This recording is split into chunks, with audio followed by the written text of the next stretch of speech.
Olá, sejam bem-vindos ao meu canal. Vamos dar continuidade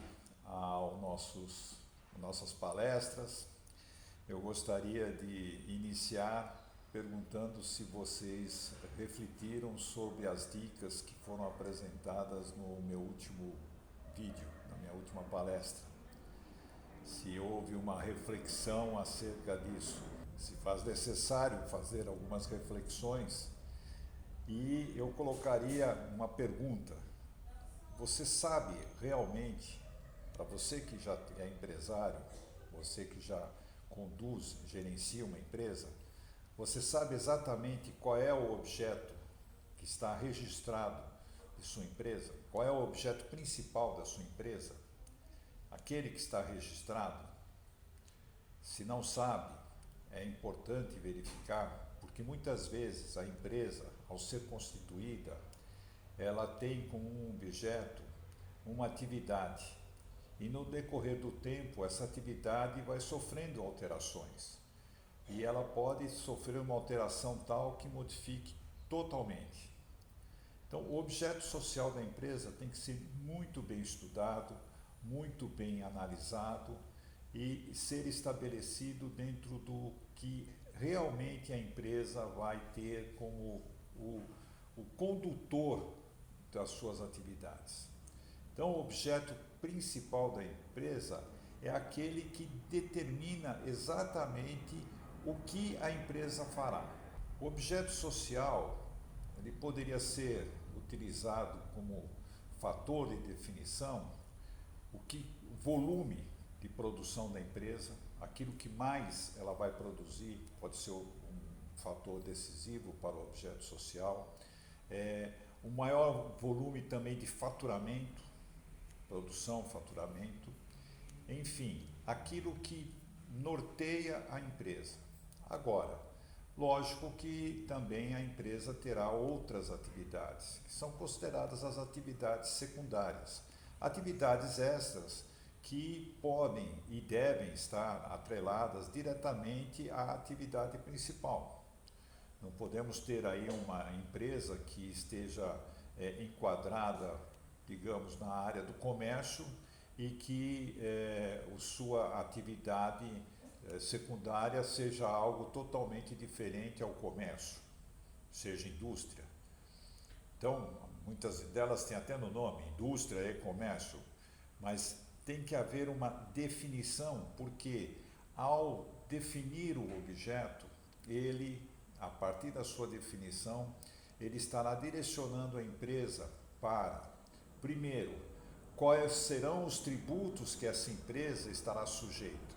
E dependendo do seu objeto, ela pode ter uma tributação muito elevada ou não. Essa definição do objeto também ela pode exigir uma definição por parte de órgãos governamentais. Então, uma empresa que esteja sendo criada na área de, digamos, engenharia, ela vai estar seguindo algumas determinações do CREA. Uma empresa que seja da área, um escritório, por exemplo, de advocacia, ela estará seguindo determinações da OAB.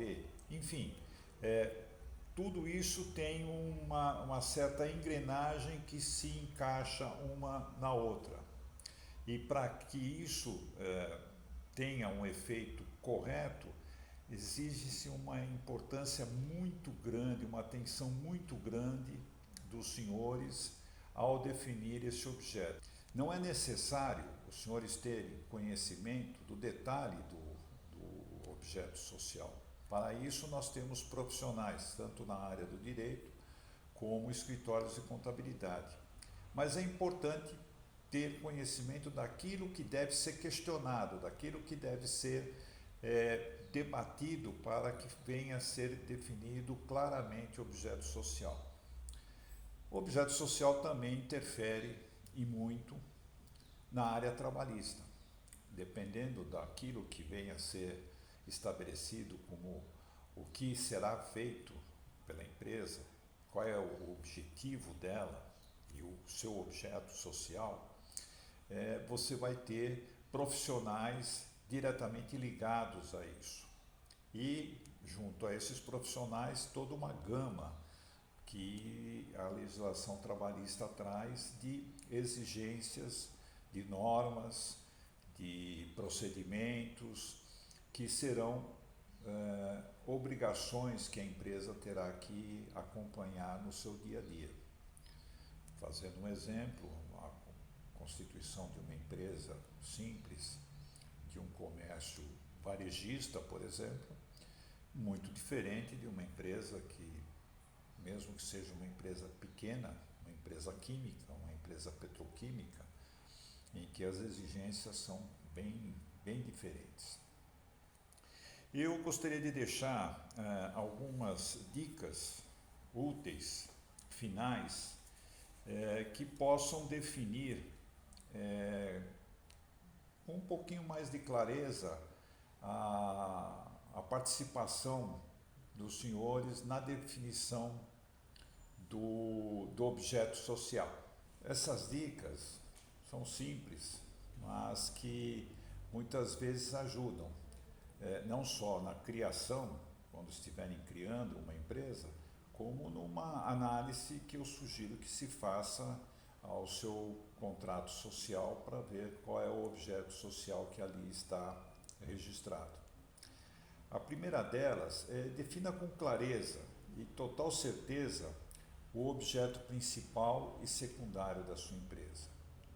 Que ele esteja bem claro do que se pretende fazer, qual será o objeto da empresa, mas com bastante clareza. Outra dica, defina o gênero de sua atuação. Se ela estará ligada ao comércio, à indústria, aos serviços ou um mix, que eventualmente envolvam uma ou mais dessas atividades, um conjunto de atividades. Defina a espécie, se é material, se é informação, se é serviços, para que esteja, insistindo novamente, o mais claro possível. E procure evitar frases com termos indefinidos, como afins, em geral, etc., porque deixa um pouco vago a definição do objeto. Isso vale tanto para o objeto principal como para o objeto secundário da empresa.